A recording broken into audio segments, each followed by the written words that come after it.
Welcome to Crime Stories to Sleep, the podcast that brings you true crime tales to help you drift off. Think of it as your new favorite dark lullaby. Make sure you never miss a story. Be sure to like, subscribe, and hit the notification bell. A doctor made the horrifying discovery that a young girl was pregnant by her own father, rescuing her from years of unimaginable abuse. With her father locked away for a long prison sentence, they hoped she might finally reclaim some semblance of normalcy and begin to heal. But the doctor would soon realize that even with her abuser behind bars, the nightmare for this young survivor was far from over. The shadows of her past would return in ways no one could have anticipated, threatening to destroy the fragile new life she was trying to build. Before we dive into part 2 of this shocking story, let us know where you're watching from today. And if you like this video, don't forget to subscribe. The autumn breeze rustled through the trees as Dr. Julian Vance pulled into Selena Harris's driveway. 3 years had passed since that harrowing night when he had helped rescue Clara from her father's abuse. And tonight was a simple dinner with what had become his extended family. Inside the modest 2-story house, Dr. Julian was immediately greeted by the energetic 3-year-old Amelia, who collided with his legs in excitement. And who might this little tornado be? He asked with a smile, though he knew perfectly well. "That's Amelia," Selena said warmly.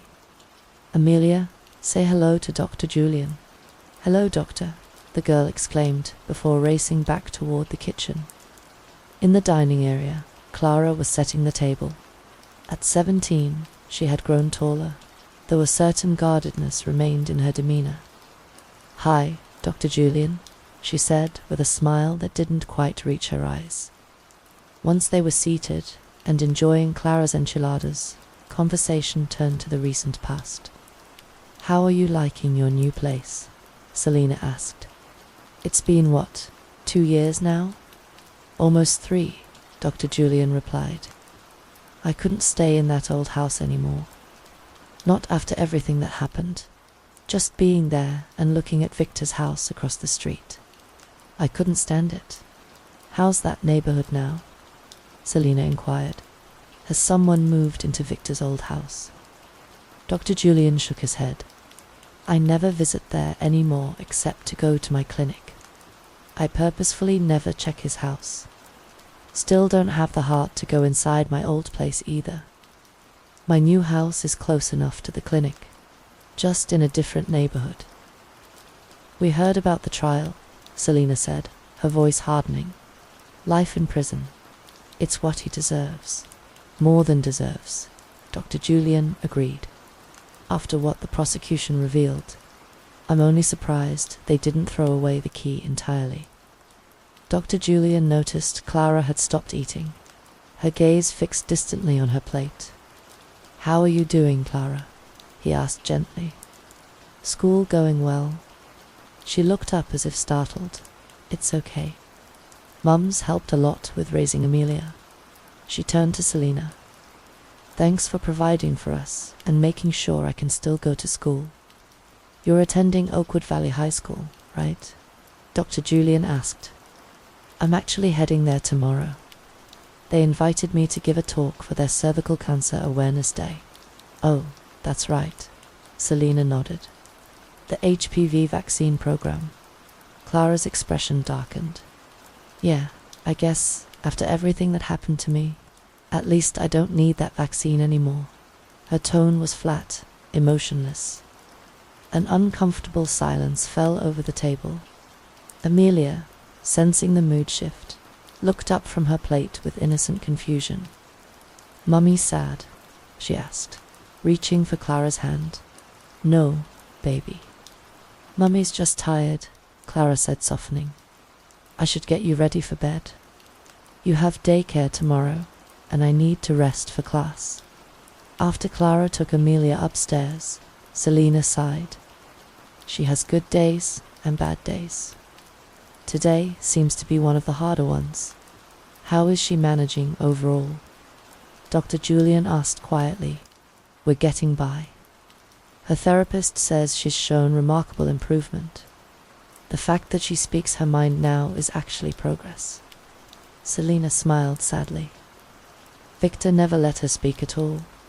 As they cleared the dishes, Selina commented on the changes to Dr. Julian's clinic. The expansion, the indoor playground, even the sitter you hired. Amelia loves going there while I'm at work. It's practically become a daycare. Dr. Julian smiled. It's all inspired by you, Selina. We created it for Amelia so you could work without worrying about her safety.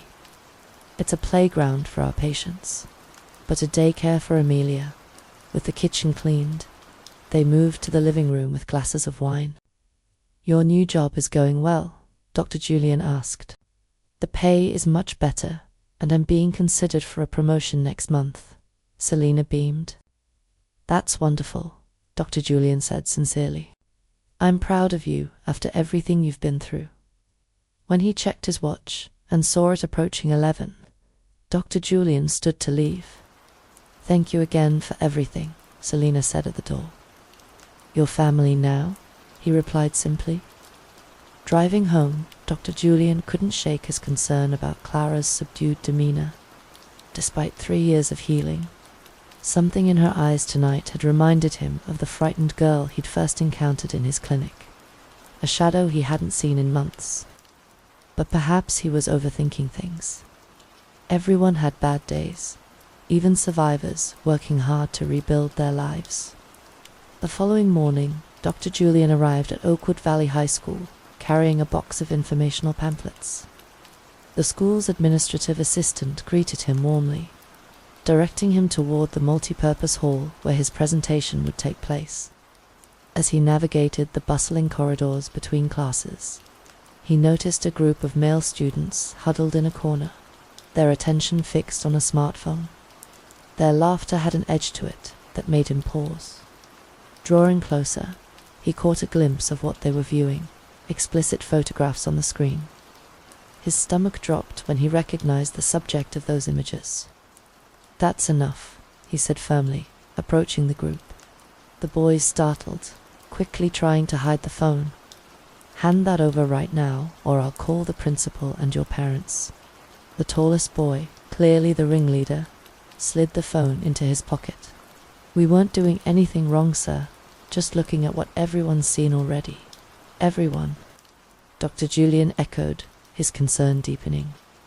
It's all over the school network, another boy said with a shrug. Those pics of that Moreau girl with her dad.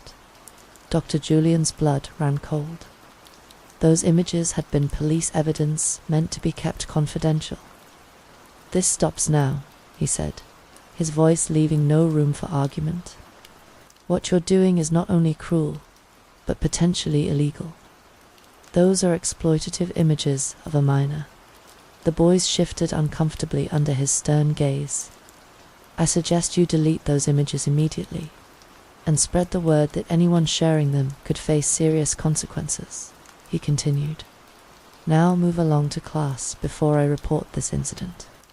The group scattered quickly, leaving Dr. Julian standing in the corridor, his mind racing. How had those photos leaked? Who could have released them?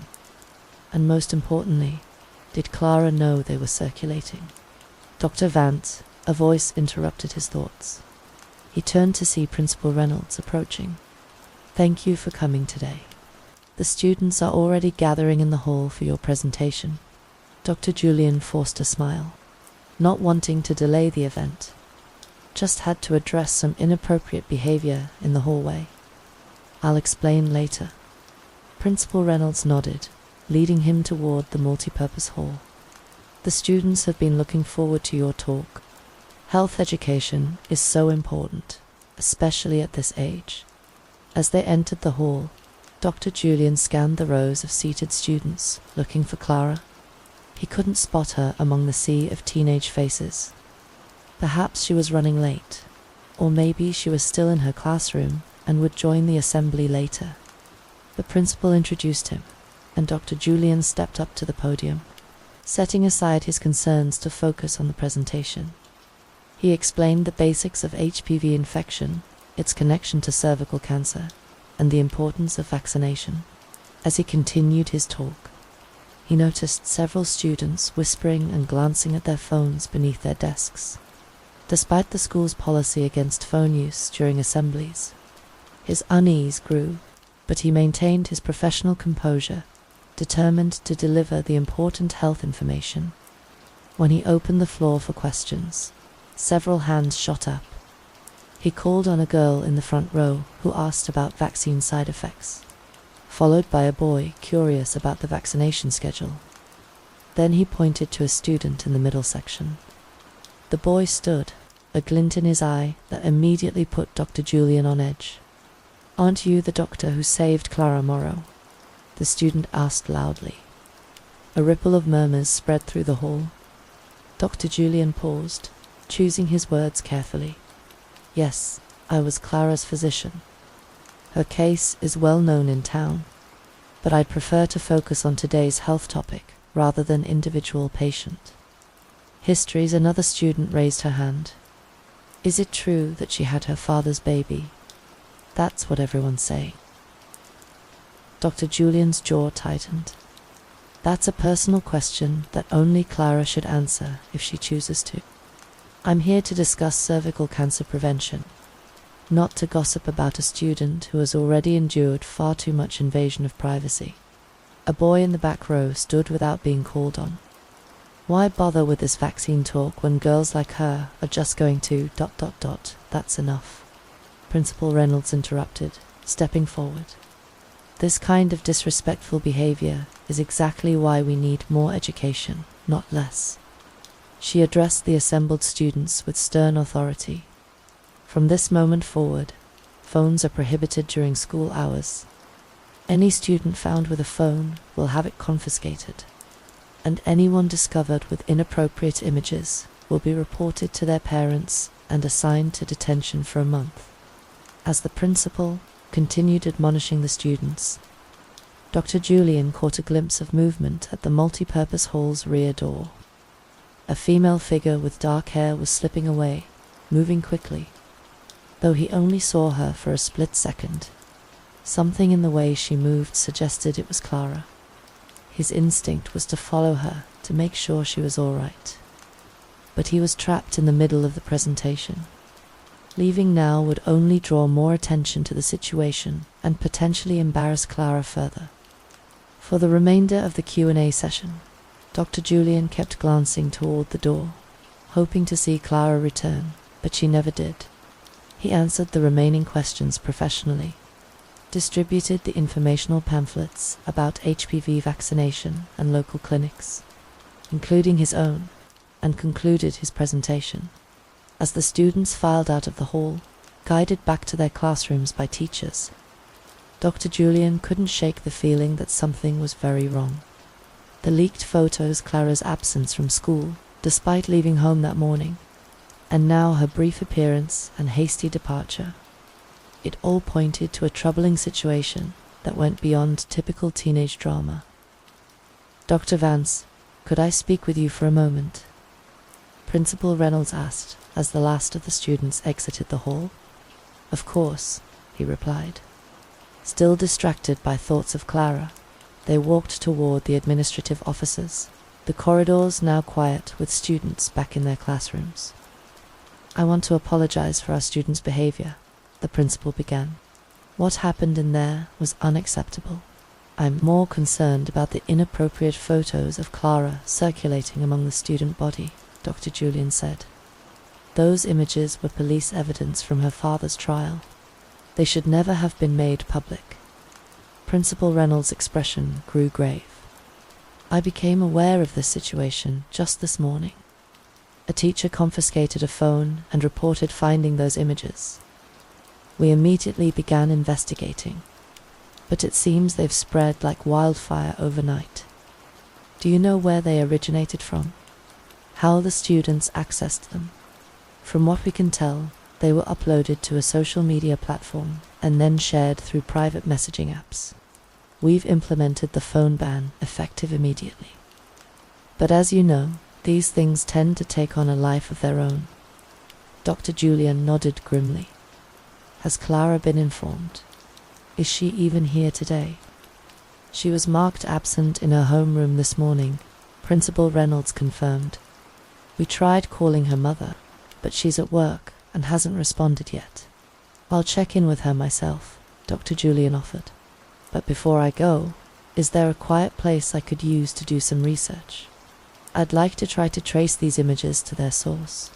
The principal directed him to the school library. There's a private research room in the back that faculty use. You're welcome to use it for as long as you need. Dr. Julian thanked her and made his way to the library. The librarian showed him to a small room equipped with a computer and a locked door for privacy.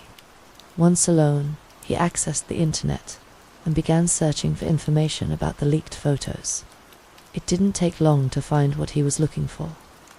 The images had indeed been uploaded to various platforms within the past 24 hours. Dr. Julian felt sick as he confirmed they were the same photographs Clara had slipped to him that night 3 years ago. Intimate, exploitative images of a child being abused by her father. Pulling out his phone, he dialed a number he still had saved from the original investigation.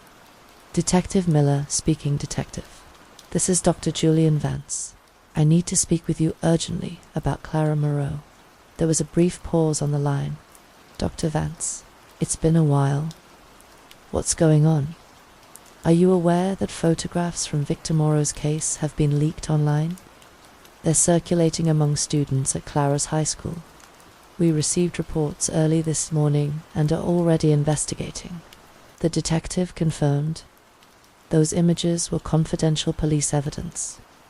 We're trying to determine how they were accessed and distributed. Could Victor have posted them from prison somehow? It's possible, Detective Miller admitted. Though unlikely, we made sure the original content was taken down years ago. What's circulating now was uploaded recently, within the past few days. It seems like a deliberate attack against the girl and her family. Do you have any leads on who might be behind this? The detective hesitated. Nothing concrete yet. These images could have been saved by anyone before they were removed, or they might have been stored somewhere in the dark web. Our tech team is tracing the uploads back to their source. Can you at least tell me which account posted them initially? I might recognize something that could help. After another pause, the detective provided a username. But I have to warn you, Dr. Vance, this isn't your responsibility. We appreciate your concern for Clara, but this is now a police matter. Be careful not to interfere with an ongoing investigation. I understand, Dr. Julian assured him. I just want to help protect her. She's been through enough already. After ending the call, Dr. Julian entered the username into the search bar. He quickly found the account, newly created with no personal information and only one purpose: posting the explicit images of Clara with her father. Dozens of photographs that had been collected from Victor's bedroom during the police investigation were now publicly displayed. Who would do this? He muttered to himself, scrolling through the account information. The profile picture caught his attention. A shadowy figure with emo-style hair hanging over the face, obscuring the person's identity. But it was the background that truly alarmed him. He recognized the wood-paneled walls immediately. They belonged to the hidden room in Victor's basement, the chamber where he had imprisoned and abused Clara for years. Dr. Julian sat back in his chair, the implications sinking in. Whoever had created this account had access to that house and that room. But Victor was in prison serving a life sentence. Who else knew about that space? Who else had the keys or the access codes? He wiped the search history from the computer and logged out, his mind racing with possibilities. As he left the library, he realized his route back to the clinic would take him past both Victor's old house and his own abandoned property. It had been months since he'd driven down that street, deliberately avoiding the painful memories associated with those places. Dr. Julian headed for the parking lot, a sense of urgency building in his chest. Clara had left home this morning in her school uniform. She had appeared briefly at the back of the assembly hall before disappearing again, and someone with access to Victor's old basement was posting explicit images of her online. As Dr. Julian drove away from the school, he dialed Selina's workplace. After explaining who he was to the receptionist, he was put through to Clara's mother. "Dr. Julian, is everything okay?" Selina's voice carried a note of immediate concern. "Selina, I'm at the school, and Clara isn't here. They've marked her absent today." "What? That can't be right." "We left the house together this morning," Selina replied, confusion evident in her tone. She was wearing her uniform, carrying her backpack. "She took the bus to school while I dropped Amelia at your clinic's playground before heading to work. She hasn't been in any of her classes," Dr. Julian explained. "I thought I glimpsed her briefly during my presentation, but she disappeared before I could speak with her." There was a long pause before Selina spoke again, her voice tight with fear. "Is she in danger, Julian, after everything we've been through?" "I don't know," he admitted, reluctant to add to her worry, but unwilling to hide the truth. "There's something else you should know. Some inappropriate photos of Clara from 3 years ago have surfaced online and are circulating at school." "God," Selina whispered. "Those photos from the case. The detective called me this morning, but I was too busy. I couldn't pick up. Clara didn't seem well this morning, but when I asked her if she wanted to stay home today, she insisted she was fine and that she still wanted to go to school." This new information troubled Dr. Julian. If Clara knew about the photos, but still chose to go to school, what had happened to make her disappear later? "Do you think we should call the police?" Selina asked, panic rising in her voice. Where could she be if not at school? "Let's not jump to conclusions yet," Dr. Julian said, trying to stay calm for Selina's sake. "The police are already investigating the leaked photos. Let me do some checking around first, and I'll call you right back." After ending the call, Dr. Julian continued driving, his route deliberately taking him toward his old neighborhood. As he approached Victor's former house, he slowed down, parking his car a few houses away. The property looked different than he remembered. The once neglected lawn had been mowed, and someone had planted colorful flowers along the walkway. A bicycle leaned against the front porch, suggesting new inhabitants had moved in. As Dr. Julian sat watching the house, his phone rang, his nurse assistant, Mona, calling from the clinic. "Dr. Vance, where are you?" she asked without preamble. "Your first patient arrived 15 minutes ago, and we have a full schedule today." "I'm sorry, Mona. Something urgent came up," he explained. "Could you reschedule my appointments for the next hour? I need a little more time. Is everything all right?" Mona's voice softened with concern. "I'm not sure yet. I'll explain when I get to the clinic. Just give me another 30 minutes. After ending the call, Dr. Julian continued observing Victor's old house. A few minutes later, the front door opened and a man stepped out to check the mailbox. He appeared to be in his 30s, with a shaved head and muscular build, nothing like the shadowy figure from the profile picture with the emo-style hair. The man lingered in the front yard, his gaze sweeping up and down the street as if searching for something or someone. After a moment, he retreated inside, closing the door firmly behind him. Dr. Julian's suspicions deepened. The man's behavior seemed oddly vigilant for a routine check of the mail. Deciding to investigate further, he drove a short distance down the street to his own abandoned house. The property looked exactly as he remembered it. Slightly overgrown garden, fading paint on the trim, an air of neglect that explained why it had been difficult to sell. He pulled into the driveway and sat for a moment, memories washing over him of the night he discovered the truth about Victor and Clara. With a deep breath, Dr. Julian exited his car and approached the front door. He inserted his key, half expecting it not to work after so much time. but the lock turned smoothly. The door swung open to reveal his old living room. Furniture still in place, exactly as he'd left it when he moved out 3 years ago. He stepped inside, flipping the light switch. The electricity was still connected, something he maintained in the hope of eventually selling the property. Everything seemed undisturbed. His old couch covered with a protective sheet. Bookshelves emptied of personal items, but still standing against the walls. Kitchen appliances unplugged, but present. Dr. Julian moved through the house methodically, checking each room for signs of intrusion or occupation. Nothing seemed to miss until he reached the guest bedroom, where he noticed the closet door slightly ajar, when he distinctly remembered closing everything before leaving. After confirming the upstairs was empty, he returned downstairs, switched off the lights, and headed for the door, satisfied that the house remained unoccupied. He had just locked the front door when a loud thump from inside stopped him in his tracks. The sound had come from below, from the basement. A chill ran down his spine as he realized he hadn't checked that part of the house.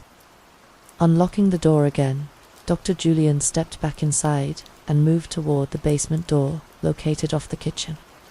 He hesitated, then pulled out his phone, keeping it ready to dial 911 as he slowly turned the knob. The basement stairs creaked under his weight as he descended, feeling along the wall for the light switch. When the fluorescent lights buzzed to life, Dr. Julian froze in shock. His once empty basement had been transformed into a makeshift photography studio. Black curtains draped the walls, professional lighting equipment stood positioned around the space, and a raised platform with various backdrops dominated the center of the room. But what truly horrified him was the teenage girl lying crumpled on the floor beside the platform. She was only partially dressed, her school uniform shirt open, her skirt hitched up inappropriately high. Her eyes were unfocused, her movements sluggish, clear signs of sedation. Dr. Julian rushed to her side, medical training overriding his shock. He checked her pulse, finding it steady, but slow. Her pupils were dilated, and her skin felt clammy to the touch. She appeared severely dehydrated and drugged, likely with some kind of sedative. "Can you hear me?" he asked, gently shifting her into a more comfortable position. "I'm a doctor. I'm going to help you." The girl mumbled something unintelligible, her head lolling to the side. Dr. Julian quickly dialed 911. "This is Dr. Julian Vance. I need police and an ambulance at 1478 Elmwood Lane, immediately. I found a teenage girl who appears to have been drugged and possibly assaulted." As he gave the dispatcher details, he heard the unmistakable sound of the front door closing upstairs. Someone had been in the house and was now fleeing. "Send police now," he urged into the phone. "The perpetrator may still be on the premises," setting his phone on speaker so the dispatcher could hear. Dr. Julian rushed up the basement stairs. By the time he reached the front door and looked outside, he caught only a glimpse of someone in a black hoodie running down the street. The figure jumped into a waiting car, driven by another person, and the vehicle sped away before Dr. Julian could make out the license plate. Returning to the basement, he focused on providing first aid to the girl while awaiting emergency services. Her condition was stable, but concerning.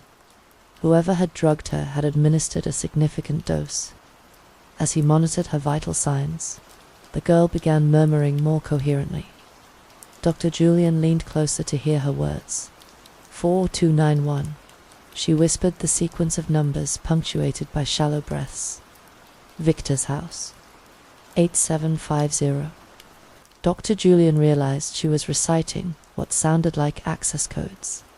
One for Victor's house and another combination he didn't recognize. He quickly noted the numbers in his phone, suspecting they might be crucial for whatever was happening. Outside, sirens wailed in the distance, drawing closer. Dr. Julian positioned himself at the top of the basement stairs.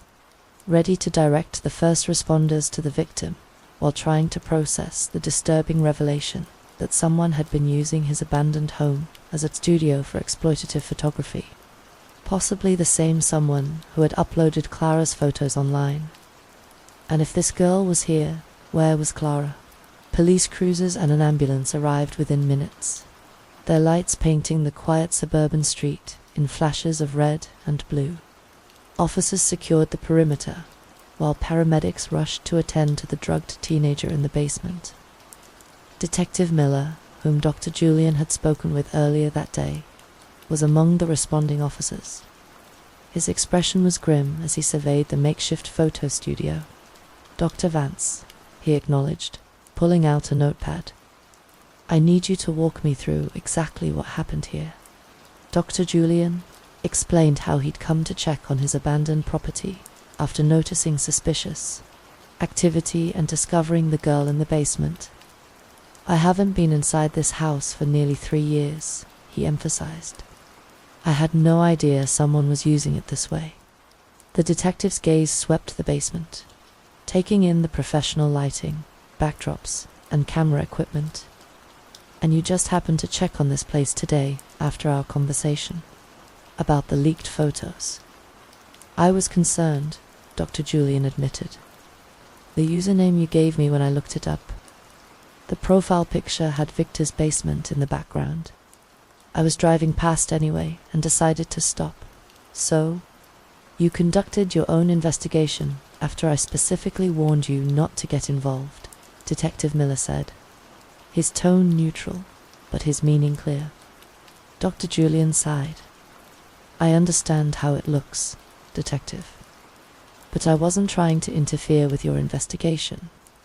I was concerned about Clara and simply wanted to check on my private residence." Paramedics were now moving the girl onto a stretcher. One approached Detective Miller. "She's stable, but heavily sedated. We need to get her to the hospital immediately for toxicology and to check for signs of assault." As they carried the girl upstairs, Dr. Julian turned back to the detective. "She mentioned numbers before you arrived, what sounded like access codes.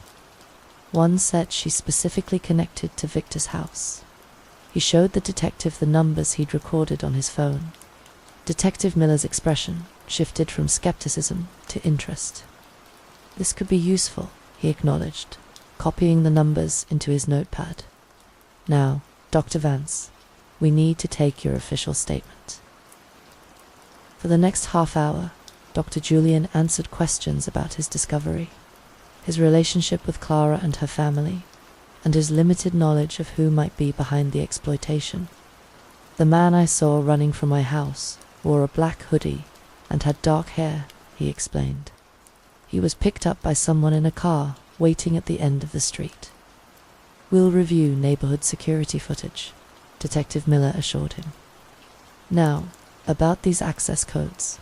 If they do indeed grant access to Victor Morrow's former residence, we'll need to check that property immediately." Dr. Julian nodded. "Someone moved in recently. I saw a man there earlier today. Bald, muscular build, 30s. He seemed to be watching the street, while other officers continued processing the scene at Dr. Julian's house. Detective Miller organized a team to investigate Victor's former home. Dr. Julian insisted on accompanying them, his concern for Clara overriding any caution. "This isn't standard procedure," Detective Miller warned as they approached Victor's house. "I understand," Dr. Julian replied, "but I know both properties, and I know Clara. If she's in danger, I want to help." The detective reluctantly agreed, positioning Dr. Julian safely behind the officers as they approached the front door. One of them knocked firmly, announcing police presence. The bald man Dr. Julian had seen earlier opened the door, surprise evident on his face. "Can I help you, officers?" Detective Miller showed his badge. "Crestwood Police Department. We're investigating a situation that may be connected to this property." "Are you the owner?" "Just moved in 5 days ago," the man confirmed. his accent suggesting he wasn't from the area. Bought it last month. Is there a problem? Sir, are you aware of this house's history? Detective Miller asked. The man shook his head. No, not really. It was listed at a great price compared to other places in this neighborhood. Is there something I should know? This house was previously owned by a man convicted of serious crimes, the detective explained. We have reason to believe someone may be accessing your property without your knowledge, particularly the basement area. Would you allow us to check the basement? The man looked genuinely confused. That's the thing. I can't even get down there. There's a keypad lock on the door, and the property manager never gave me the code. I've been trying to contact them about it for days. Dr. Julian and Detective Miller exchanged significant looks. Sir, with your permission, we'd like to try a code that might open that basement, Detective Miller said. We have reason to believe there may be criminal activity taking place there. The homeowner stepped back, gesturing for them to enter. Be my guest. If someone's been sneaking into my house, I want to know about it. They followed him to a door off the kitchen. The entrance to the basement that Dr. Julian remembered from the night of Clara's rescue 3 years earlier. A new electronic keypad had been installed where the original lock had been. The previous lock was removed during the police investigation. Detective Miller murmured to Dr. Julian. Someone must have installed this later. The detective entered. The first set of numbers the girl had provided, 8,750. The keypad beeped and the lock disengaged with a click. That's impossible, the homeowner said, his eyes wide. How did you know the code? We need to check your basement, sir, Detective Miller replied, drawing his weapon. Please stay up here with this officer while we investigate. Dr. Julian remained behind the detective and 2 other officers as they descended the stairs, their flashlights illuminating the dim space ahead. The basement appeared largely unchanged from what Dr. Julian remembered. The main area still unfinished with exposed beams and concrete floor. Clara, Dr. Julian called out, his voice echoing in the space. Are you down here? A faint whimpering sound came from the far corner from behind the false wall that had concealed Victor's hidden room. Detective Miller signaled for the officers to move forward cautiously. The false panel that had once hidden the entrance to Victor's secret chamber now stood slightly ajar. One of the officers pushed it open fully, revealing the room beyond. Dr. Julian's heart sank at what they found. Clara was huddled beneath a table, dressed in clothes far too revealing for a 17-year-old girl. A camera setup similar to the one in his basement stood in the center of the room, lights positioned to illuminate the bed where Victor had once photographed and abused his daughter. Clara, Dr. Julian said gently, approaching slowly while the officers secured the room. It's Dr. Julian. You're safe now. She looked up, her eyes wide with fear and swimming with tears. When she recognized him, she crawled out from her hiding place and launched herself into his arms, sobs racking her body. They said they'd take Amelia, she cried, clinging to her. They said they'd hurt her if I didn't do what they wanted. Detective Miller holstered his weapon, his expression grim as he surveyed the scene. Get her upstairs, he instructed Dr. Julian. We'll process this room and call for another ambulance. She needs medical attention. As Dr. Julian helped Clara up the stairs, he couldn't shake the horror of what they'd discovered. Somehow, 3 years after her rescue from Victor's abuse, Clara had once again been trapped in the same nightmare in the same room where her trauma had begun. In the living room of what was once Victor's house, Clara sat wrapped in a blanket provided by one of the female officers. Dr. Julian remained beside her on the couch while the bewildered new homeowner spoke with detectives in the kitchen. Can you tell us what happened, Clara? Detective Miller asked gently, sitting across from her. How did you end up back in that basement? Clara's hands trembled as she clutched the blanket tighter around her shoulders. It started a few weeks ago, she began, her voice barely above a whisper. I got a note in my locker at school. It had a picture of Amelia at the playground in Dr. Julian's clinic. The note said, if I didn't cooperate, they would take her. Dr. Julian felt a chill run through him at the mention of his clinic's playground. I ignored it at first, Clara continued. I thought it was just a cruel prank.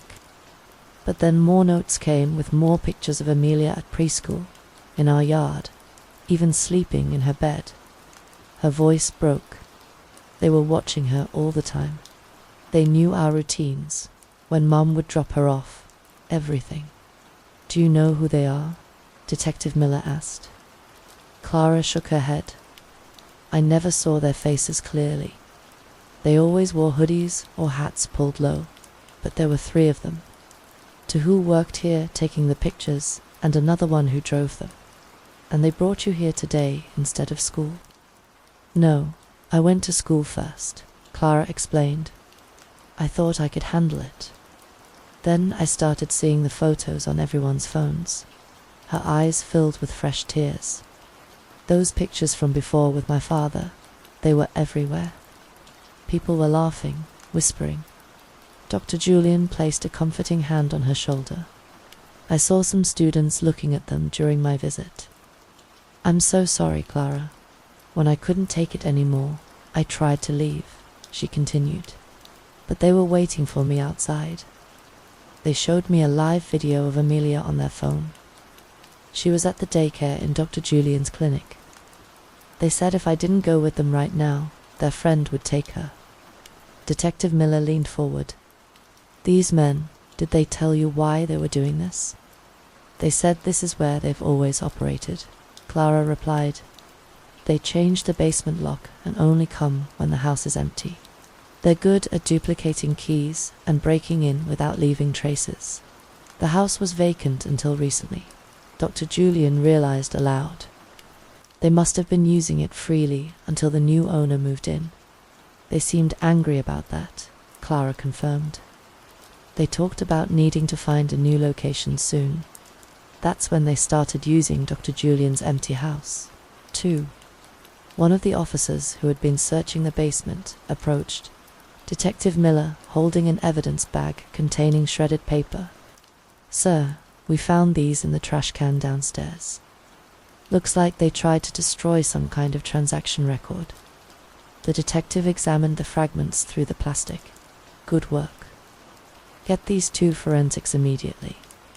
They might help us identify who's behind this. He turned back to Clara. Do you have any idea where these men might be based when they're not here? Clara hesitated, then nodded. I think they operate out of a bar on Pine Street. I heard them talking about it while they were setting up the camera. One of them said something about the back room at the Grotto Bar being their real base. The Grotto Bar, Detective Miller repeated, making a note. We know that place. It's had numerous code violations over the years. A female paramedic entered the living room, kneeling in front of Clara. I need to check your vitals and make sure you're okay. Is that all right? Clara nodded, allowing the medic to take her blood pressure and check her pupils for signs of drugging. She doesn't appear to have been sedated like the other girl, the paramedic reported to Detective Miller. But her heart rate is elevated, and she's showing signs of extreme stress. I'm okay, Clara insisted. They didn't touch me that way. They were focused on that other girl first. They said I was a special and needed proper preparation before they started with me. She shuddered at the memory. This is unbelievable. Dr. Julian said, struggling to contain his anger. These people are using other people's basements to operate. Knowing the homeowners will be the ones caught in the initial investigation if they're discovered. It's sadly not uncommon, Detective Miller explained. They set up in vacant or rarely used properties, creating just enough time to escape, if discovered. The homeowner deals with the police while they relocate their operation. Elsewhere, another officer approached with additional evidence. Detective, we found more transaction records. These weren't shredded, He handed over several papers and evidence bags. Detective Miller examined them closely, his expression darkening. These appear to be payment records for acquiring digital files. He looked up at Clara. Did these men say anything about how they got hold of the original photos of you and your father? They said they had connections in the prison, Clara replied, that my father had given them access to his collection in exchange for new pictures of me. My God, Dr. Julian whispered, the full scope of the horror becoming clear. Victor is still controlling things from prison. Detective Miller nodded grimly. These records confirm it. There's a guard's name here and an address for delivery of physical materials. He turned to the officer beside him. Get this to headquarters immediately. We need a team at the Grotto Bar and another at this address. He handed over one of the evidence bags. As officers mobilized around them, Dr. Julian kept his focus on Clara, who seemed to be processing the reality of her situation. I want to see my mum and Amelia, she said finally, looking up at him with red-rimmed eyes. I need to know she's safe. We'll take you to the police station, Detective Miller assured her. Your mother will meet you there, and I'll personally send an officer to check on your daughter at Dr. Vance's clinic. Dr. Julian nodded gratefully. My staff would never let anyone unauthorized near the children, but an extra police presence would be reassuring for everyone as they prepared to leave. The new homeowner approached, his expression a mixture of shock and sympathy. I had no idea about any of this, he said to Clara. I'm so sorry for what happened to you in this house. I'll be selling it as soon as possible. Clara nodded silently. Unable to form a response, Dr. Julian guided her toward the door where a police cruiser waited to transport her to the station. As they stepped outside, Clara paused, looking back at the house that had been the site of so much pain. I never thought I'd be back here, she whispered. I never thought he could still hurt me from prison. This ends today, Clara, Julian promised her. They won't get away with this. The Crestwood Police Department hummed with activity as officers processed evidence and coordinated the raid on the Grotto Bar. In a quiet interview room, Clara sat wrapped in a fresh blanket, a cup of untouched hot chocolate on the table before her. When the door opened and Selina rushed in with Amelia in her arms, Clara broke down completely. She stood on shaky legs, reaching for her daughter. Mummy, Amelia cried, practically launching herself from her grandmother's arms into her mother's embrace. You didn't come get me. I'm here now, baby, Clara sobbed, clutching her tightly. I'm so sorry. Mummy loves you so much. Selina enveloped both of them in her arms, tears streaming down her face. Are you hurt? Did they hurt you? I'm okay, Mom, Clara assured her, though her trembling voice suggested otherwise. They didn't get the chance to do what they planned. Dr. Julian stood by the door, watching the reunion with mixed emotions.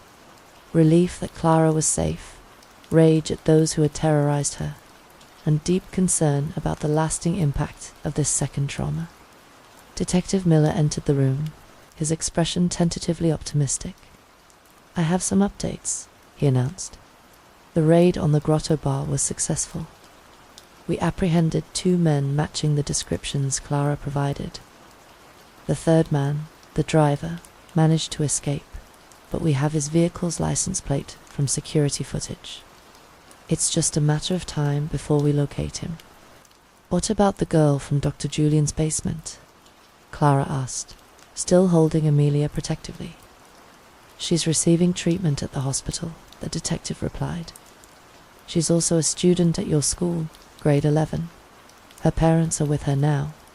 She was heavily sedated, but doesn't appear to have been physically assaulted yet. You likely saved her from that by distracting them. Clara nodded, burying her face in Amelia's hair to hide fresh tears. The 2 men we arrested are already talking, Detective Miller continued. They're each trying to blame the other to get a better deal. They've confirmed what Clara told us. They were operating under Victor Moro's remote direction from prison. How is that possible?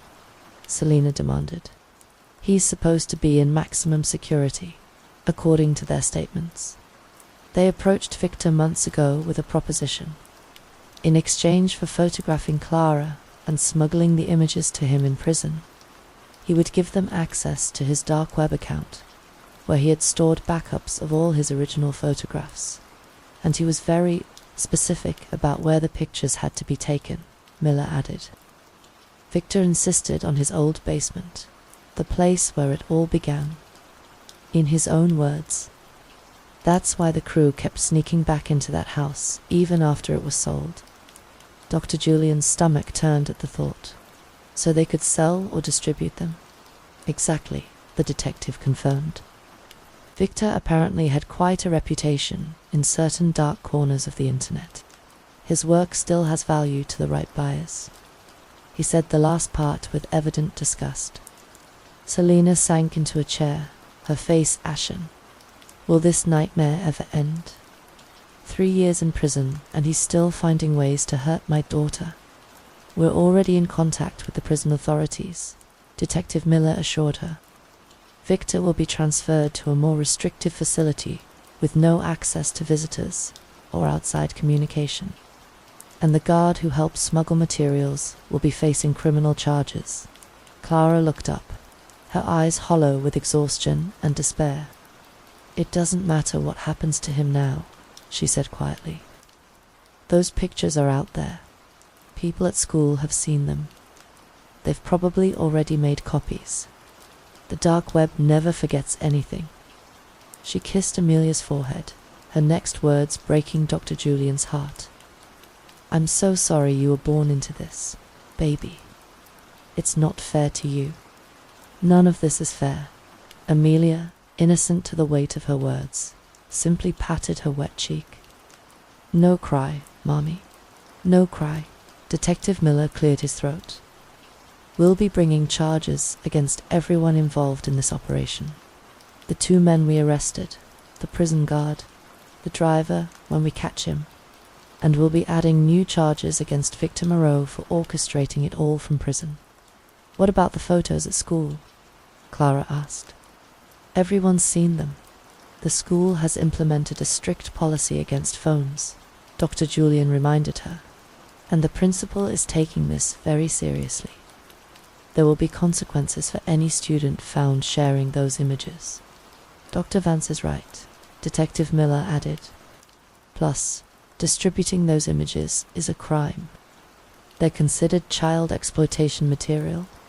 We'll be working with the school to address this situation and educate students about the serious legal consequences of sharing such content. Clara nodded, though she didn't appear convinced. It still happened. People still saw. They'll still whisper and stare. A heavy silence fell over the room, broken only by Amelia's soft babbling as she played with her mother's necklace, blissfully unaware of the crisis surrounding her. I can't do this anymore, Clara finally whispered. Every time I think we're safe, he finds another way to hurt us. It's never going to end. Don't say that, Selena pleaded, taking her daughter's hand. We can't let him win. We've come too far, fought too hard. Your mother's right, Dr. Julian said gently. What happened today was horrific, but you survived. You protected Amelia. You helped save another girl from experiencing what you endured. That takes extraordinary courage. Clara looked up at him, tears streaming down her face. I'm so tired of being brave. I just want to be normal. Dr. Julian moved closer, kneeling to meet her eye level. I know this feels overwhelming right now, but I promise you, we will get through this. All of us together. We'll push for Victor to be moved to a facility where he can never reach you again. We'll work with your school to address the fallout from the leaked photos, and I'll personally support whatever you need. Therapy, time away, anything. Why? Clara asked, her voice small. Why do you care so much about us? Dr. Julian considered her question seriously. Because 3 years ago, you trusted me with your truth when you had every reason not to trust anyone. You showed me what real courage looks like. And because you and Amelia and your mother have become like family to me. Detective Miller discreetly excused himself, giving the family space for this intimate conversation. He's right, Selina said softly. We're not alone in this fight. We never have been. Amelia reached out from her mother's lap, patting Dr. Julian's cheek with a chubby hand. Dr. Julian, fix Mummy, she declared with childish certainty. Despite everything, a small smile tugged at Clara's lips. If only it were that simple, baby. The healing process isn't simple, Dr. Julian acknowledged, but it is possible. Every day you get up, take care of Amelia, go to school, and live your life. That's a victory. Every moment of joy you experience is something Victor can't take from you. Clara lifted Amelia higher in her arms, pressing her cheek against hers. For her, she whispered, I'll keep going for her. And for yourself, Dr. Julian added gently. You deserve a full life, Clara, free from fear and shame. Detective Miller returned, knocking lightly on the doorframe. I just received word that we've located the third suspect, the driver. He was trying to leave town on a bus. He's in custody now. Relief washed over Clara's face, some of the tension visibly leaving her shoulders. So, it's really over. This chapter is, Detective Miller confirmed, will make sure all 3 men face the maximum penalties allowed. And we're already working with the Tech Crimes Unit to track down and remove the photographs from circulation as much as possible. I know that won't erase them completely, Clara said, showing wisdom beyond her years. Once something's online, it's never truly gone. But thank you for trying. As the day's events caught up with her, exhaustion settled over Clara like a heavy blanket. Amelia, sensing her mother's fatigue, had grown quiet in her arms, her head resting on her shoulder. You should go home and rest, Dr. Julian suggested. It's been a traumatic day. Selina nodded in agreement. I've already called off work for the rest of the week. We'll stay home, just the 3 of us. I'll come by tomorrow to check on you, Dr. Julian promised. And I'll speak with Principal Reynolds about ensuring a safe environment when you're ready to return to school. As they prepared to leave, Clara paused, turning back to Dr. Julian, you saved me again, she said simply. Thank you for not giving up. Dr. Julian shook his head. You saved yourself, Clara. You were smart enough to leave those clues, brave enough to face your fears. I just followed the breadcrumbs you left behind. Still, Selina interjected, we wouldn't have made it through any of this without you, Julian. You're part of our family now, whether you like it or not. She smiled, the first genuine smile since this crisis began. I'm honored, Dr. Julian replied sincerely. As he watched them leave the police station, Amelia waving sleepily over Clara's shoulder, Dr. Julian reflected on the long journey they had all shared. 3 years ago, he had been simply a family physician who noticed something amiss with a teenage patient. Now he was deeply intertwined with their lives, a guardian of sorts committed to their well-being. The past might never fully release its grip on Clara. The photos that had been distributed could resurface years from now. The trauma she had endured would always be part of her story. But what mattered most was that her story would continue with new chapters of healing, growth, and joy alongside the painful ones. And as long as he drew breath, Dr. Julian would ensure she never faced those chapters alone. Some bonds forged in crisis and strengthened through recovery transcended ordinary relationships. They became something more profound. A chosen family built not on blood, but on compassion, trust, and the unwavering belief in each other's worth. In a world that had shown Clara its darkest corners, Dr. Julian and Selina would continue to illuminate the path forward, one day at a time. until Clara could fully see the light of her own remarkable resilience and the unlimited potential of her future. Story 2. Isaac and David had climbed together for years, but their attempt on the monument ended with both men mysteriously disappearing from the mountain region. Despite massive search efforts combing every trail and crevice, the granite cliffs offered no clues. Only an abandoned campsite, frozen in time. 3 years would pass before a routine of walk turned into a nightmare when a hiker's dog found something shocking under a boulder that no one was prepared to find. The morning fog clung to the monument's granite face as Morgan Evans adjusted the straps on their backpack. Their German shepherd, Scout, pulled at the leash, eager to continue down the trail. Morgan had hiked this section of the peaks countless times, but today they were running late for their shift at the visitor center. The main trail would add another 40 minutes. "All right, boy, we're taking the shortcut." Morgan unclipped Scout's leash, knowing the dog would stay close. They veered off the marked path, heading toward a steep slope littered with boulders and loose scree. Last winter's heavy rains had triggered several landslides in this area, but locals knew it was passable if you were careful. Scout bounded ahead, his black and tan coat disappearing between massive granite chunks. The dog had completed canine training, but failed the final certification. Too friendly for detective work, the trainer had said. Still, his nose was exceptional. A sharp bark echoed off the rock face, then another, more insistent. "Scout, come." Morgan scrambled over a fallen pine trunk. The barking continued, almost frantic now. Morgan found the dog pawing at a massive boulder split down the middle like a cracked egg. The fissure was maybe 2 feet wide at its center, narrowing to darkness below. Scout's entire body was rigid, tail straight, the stance he'd been trained to take when detecting human scent. "What is it, boy?" Morgan grabbed a stick and began clearing debris from around the crack.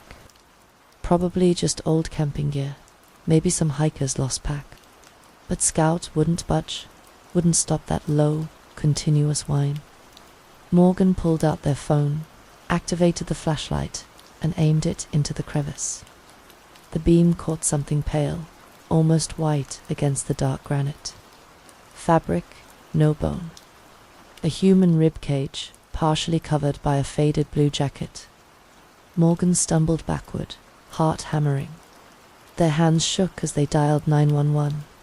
911, what's your emergency? "I'm on the monument about a half-mile off the plateau trail. My dog, we found human remains." 300 meters south in Mill Creek, Julia Thorne was reviewing invoices for her catering business when the doorbell rang. She glanced at the clock, barely past 9 in the morning. Too early for deliveries. Through the peephole, she saw Sheriff Owen Thomas standing on her porch, his weathered face graved beneath his wide-brimmed hat. Her stomach dropped. The sheriff didn't make house calls for good news. She opened the door. "Owen, morning, Julia. May I come in?" She stepped aside, noting how he removed his hat, how his fingers worried at the brim. They'd known each other since high school. He'd been 2 years ahead of her. "And Isaac, it's about Isaac, isn't it?" The words came out flat.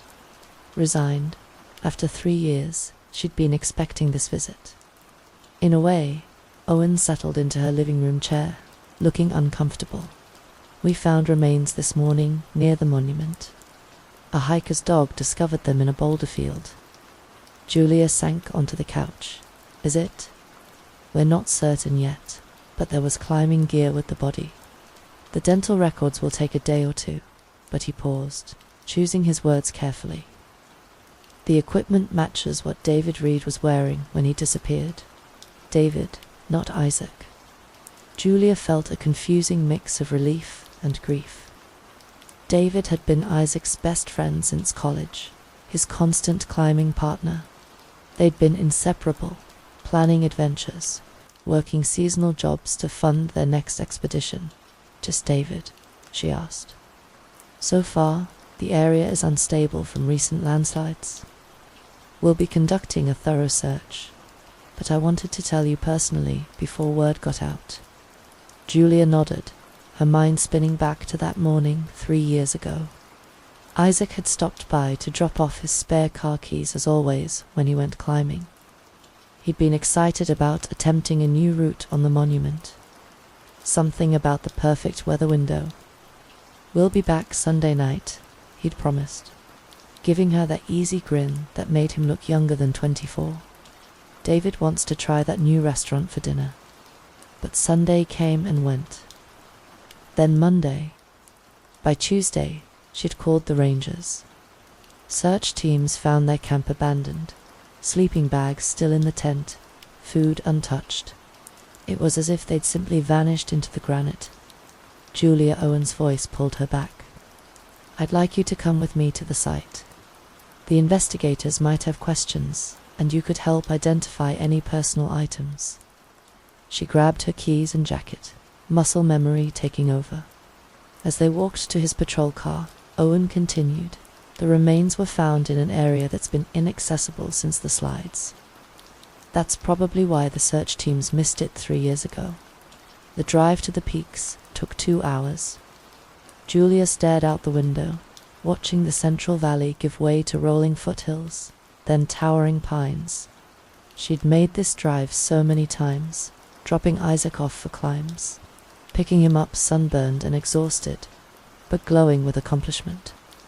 They parked at a ranger station, where Owen transferred her to a Park Service vehicle better suited for the rough trails ahead. As they bumped along the dirt road, Julia could see the monument looming above the tree line, its sheer face catching the afternoon sun. The scene was larger than she'd expected. Yellow tape cordoned off a wide area of boulder field. Several investigators in Park Service uniforms picked their way carefully through the rocks, photographing and marking evidence. A young ranger with a German shepherd stood to one side, looking shaken. Owen led her to the command post, a pop-up tent where evidence bags were being catalogued. The lead investigator, a woman with graying hair pulled back in a tight bun, looked up from her clipboard. "This is Julia Thorne," Owen said. "Isaac Thorne's sister." The investigator's expression softened. "I'm Lieutenant Miller. Thank you for coming. We've recovered several items that might help with identification." She led Julia to a table, where clear evidence bags were laid out. A faded blue jacket torn at the shoulder, a climbing harness, the bright red webbing now dulled with dirt, a wallet, water damaged but intact. Julia picked up the wallet bag, could make out the driver's license through the plastic. David Andrew Reed.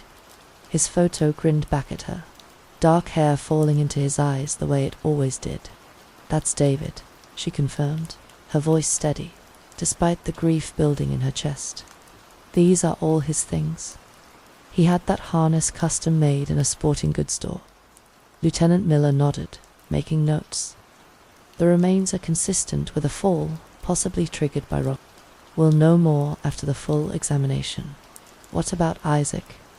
Julia asked. "Are you searching for him? We've got teams working the entire area. If he's here, we'll find him." Miller paused.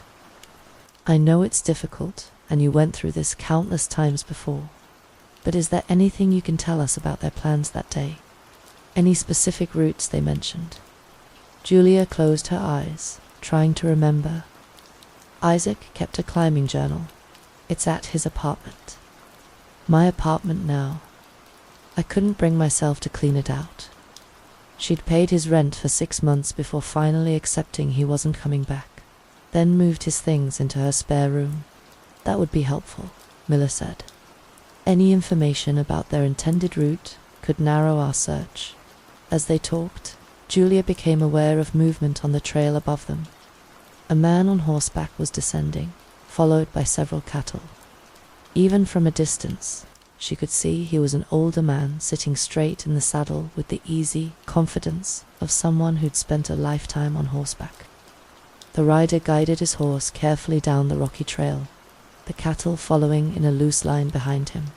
As he drew closer, Julia could see he was perhaps in his mid-50s, with the weathered skin of someone who worked outdoors and the solid build of a man who'd stayed active despite his years. He wore a tan hat and a work shirt rolled up to the elbows. Sheriff Thomas raised a hand in greeting. "Afternoon, Walter."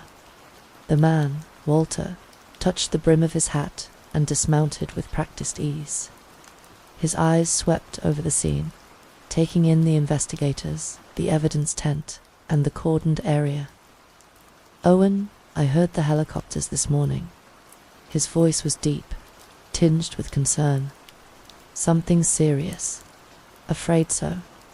Hiker found human remains. Looks like one of those missing climbers from a few years back." Walter's face creased with genuine sympathy. He removed his hat, revealing silver-streaked hair. "The two young men. I remember the search. Terrible thing." Owen gestured to Julia. "This is Julia Thorne.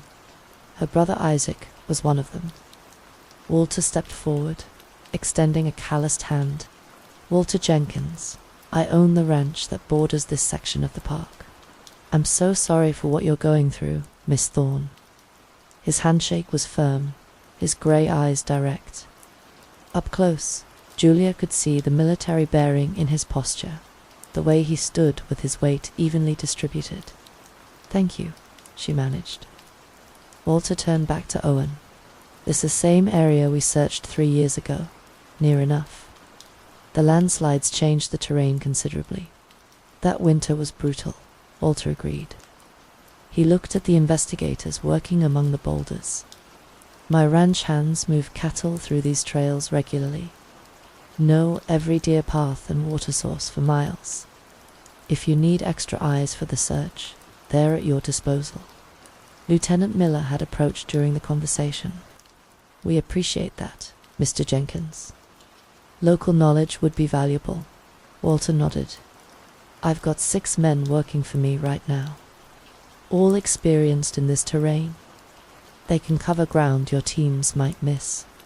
He paused, glancing at Julia. "Your brother Isaac, was it?" "He was the blonde young man." "Yes," Julia said, surprised by the specific description. "I remember seeing the search posters. Distinctive-looking fellow, very fit, outdoorsy type. That's him." Walter's expression grew thoughtful. "How old was he?" 23, 24. 24 when he disappeared. Any family back home? Wife? Children?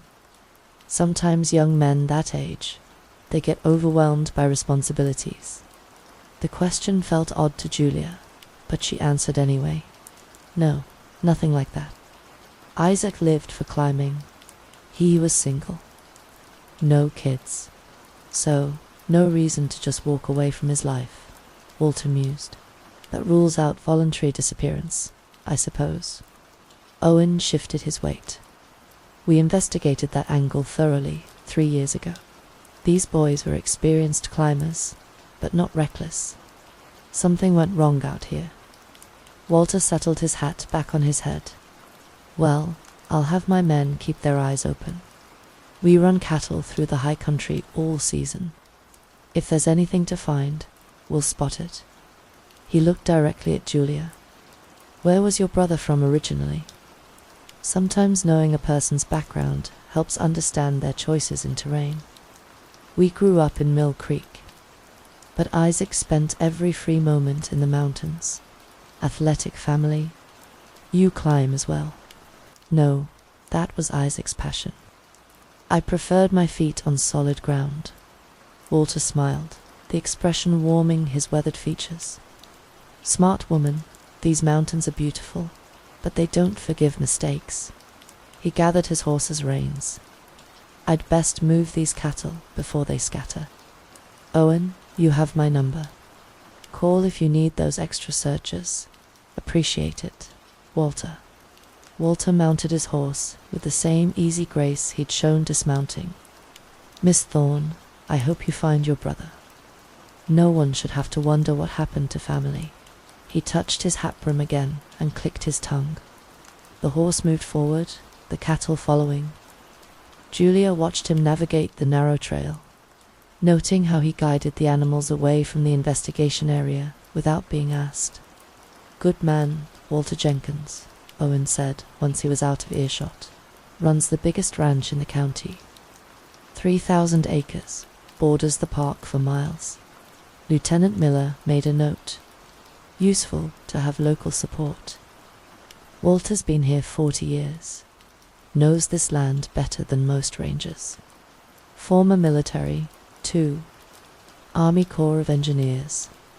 If anyone can help find your brother, it's him. They spent another hour at the scene.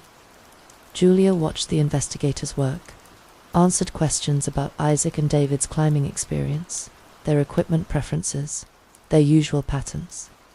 The sun was starting to sink behind the monument when Owen suggested they head back. The drive home was quiet. Julia stared out at the darkening landscape, thinking about David's parents in a neighboring state. They'd have to be notified. After 3 years of not knowing, at least they'd have closure. "Try to get some rest," Owen said as he pulled into her driveway.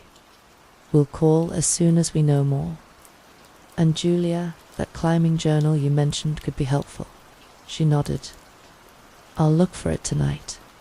Julia barely slept that night.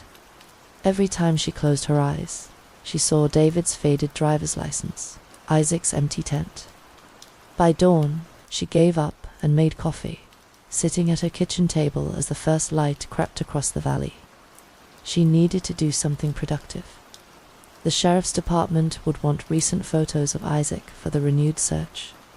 She'd put together missing person flyers 3 years ago, but those had been hasty, desperate things printed at a local print shop at midnight. This time, she'd be thorough. Isaac's room still smelled faintly of him. That mix of sunscreen, chalk dust, and the cedar sachets their mother had always tucked in drawers. Julia opened his desk, looking for the envelope of photos he'd shown her from their last trip to the desert. The desk was exactly as he'd left it, pens scattered across the surface. A half-eaten protein bar still in its wrapper, receipts and paperwork stuffed haphazardly in the drawers. Isaac had never been organized about anything except climbing routes. She pulled out a manila folder labeled work stuff in Isaac's scrolled handwriting. Inside were various pay stubs from the odd jobs he'd taken: construction, warehouse work, seasonal retail during the holidays. He and David had perfected the art of working just enough to fund their next adventure. 3 pay stubs caught her eye, paper-clipped together.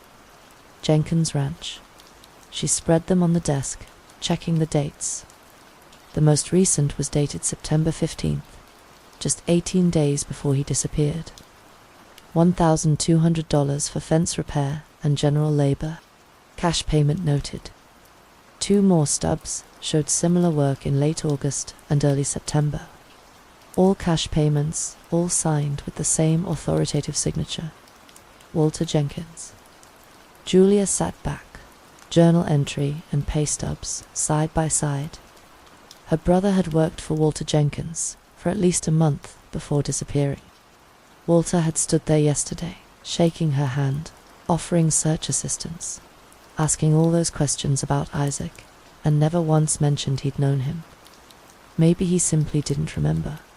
Walter had said he employed 6 men currently. Over the years, dozens of seasonal workers must have passed through his ranch. 2 young climbers from 3 years ago might not stand out, but he'd remembered Isaac was blonde, remembered he was fit, outdoorsy. She found the photo she'd been looking for and several more boxes. Isaac grinning at the summit of a tall spire. Isaac and David at their campsite, headlamps creating halos in the dusk. A video on Isaac's old phone showed them practicing moves on a boulder, David narrating with mock seriousness. Here we see the rare Isaac Thorne in his natural habitat. In every image, they looked vibrantly alive, impossibly young. Julia selected the clearest ones and drove to the print shop, then headed to Mountain Village. The climbing shop was busy with weekend warriors gearing up for day trips. The owner, Marcus, recognized her immediately. He'd been part of the original search effort. "Julia, I heard about the recovery." "I'm so sorry, thanks. They're still searching for Isaac." She showed him the flyers she'd printed. "Mind if I put one up?" "Of course." He cleared space on the community board. "You know, I always wondered if they might have tried a different route that day. Isaac was talking about the East Buttress when he came in for gear that week. Did he mention anything else? Anyone they were climbing with?" Marcus shook his head. "Just the two of them as usual, though." He paused, thinking. David did ask about the approach from the valley floor versus coming in from the high country. Said something about a rancher showing them a shortcut through private land. A rancher? Yeah, they'd been doing some work out that way. Fence repair or something. The rancher told them about an old trail that would shave an hour off the approach. Julia's chest tightened. Did they say which ranch? No, but there's only a few big operations that border the park up there. Jenkins's place is the largest. She thanked Marcus and walked to the ranger station. The ranger on duty, a young woman named Sarah, pulled up the original missing persons report on her computer. "We interviewed everyone who'd seen them that week," Sarah said, "but there's no mention of them working in the area. We assumed they'd driven straight up from Mill Creek." "They'd been working at Jenkins Ranch," Julia said. "I found pay stubs." Sarah frowned. "That should have come up in the investigation." Walter Jenkins was part of the search coordination. He would have known if they'd been his employees. Maybe it slipped his mind. Maybe. Sarah looked skeptical. Though Walter's pretty sharp for his age, former military, very deep. He runs that ranch like a precision operation. Julia drove home with growing unease. It wasn't just the omission. People forgot things, especially after 3 years. It was the way Walter had asked those questions, gathering information while seeming to offer sympathy. The specific interest in Isaac's age, his relationship status, his background. She thought about Isaac's journal entry. Walter seems like a decent boss. Present tense. Her brother had formed an opinion about Walter Jenkins, had worked for him multiple times, had taken his advice about trails.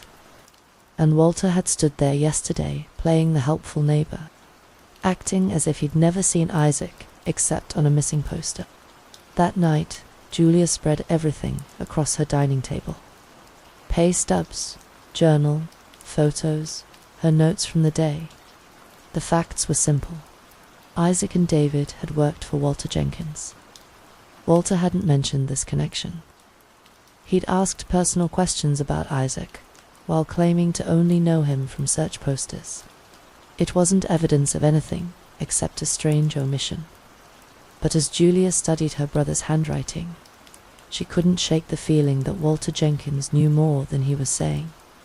3 days passed before Julia decided to visit Jenkins' ranch. She'd spent those days helping coordinate the expanded search, watching teams comb the granite slopes where David had been found. No sign of Isaac. Lieutenant Miller remained optimistic. The terrain was vast. The recent landslides had changed everything. It could take weeks to search properly. Maybe if she talked to Walter directly, explained what she'd found, he might remember something helpful. Some detail about Isaac's state of mind, conflicts with other workers, money troubles, anything that might explain what happened that October day. The drive to Jenkins Ranch took her through 20 meters of winding mountain roads. She'd looked up the property online. 3,000 acres of prime grazing land established in 1963. The photos showed pristine pastures, well-maintained outbuildings, and a classic ranch house with wraparound porches. Walter had built something impressive out here. The entrance was marked by stone pillars and a metal arch bearing the ranch's brand. Julia followed the gravel drive through pastures, where cattle grazed in the morning sun. The main house sat on a rise, commanding views of the valley below and the mountains beyond. She parked near the front steps and climbed to the wide porch. The house was silent, no vehicles besides hers visible.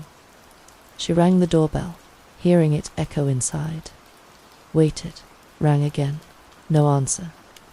Julia walked around to the back of the house. A second porch overlooked a fenced garden and what looked like an old bunkhouse, probably original to the property. Still no sign of anyone. It was past 10 in the morning. Surely someone would be working. She returned to her car, considering her options. She'd driven all this way. It seemed foolish to leave without at least trying to find Walter. He'd mentioned 6 ranch hands. Someone had to be around. Julia drove slowly down a dirt track that led deeper into the property. She passed equipment sheds, a large barn, what looked like a modernized stable complex. Everything was notably well maintained, painted, organized. Walter clearly took pride in his operation. A narrower track branched off toward a cluster of older buildings. She followed it, figuring the hands might be working in a more remote section. The road curved through a stand of pines and opened into a clearing. That's when she saw Walter's truck, a dark blue pickup she recognized from the investigation site. It was parked beside a low concrete structure built into a hillside. The building looked old, maybe from the 1950s or 60s, with thick walls and a heavy metal door. Some kind of storage facility, though more substantial than a typical root cellar. Fresh tire tracks marked the dirt around the truck. Someone had been here recently, probably this morning, based on the crisp edges of the tread marks. Julia parked a respectful distance away and got out. "Mr. Jenkins," she called. "It's Julia Thorne." No response. She walked closer, noting details. The structure had ventilation pipes protruding from the hillside above it, unusual for simple storage. The door was newer than the building, industrial grade with multiple locks. A security camera was mounted on a pole nearby, its red light blinking steadily. "Hello," she called again. "Is anyone here?" The ranch was large. Walter could be anywhere, but his truck was here, and those tire tracks were fresh. She walked around the structure, trying to determine its purpose. The concrete was thick, weathered, but solid. Small windows set high in the walls had been covered with metal plates.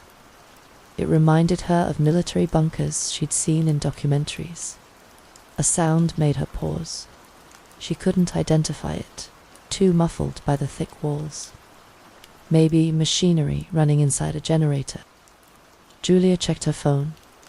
No signal out here, which wasn't surprising in the mountains.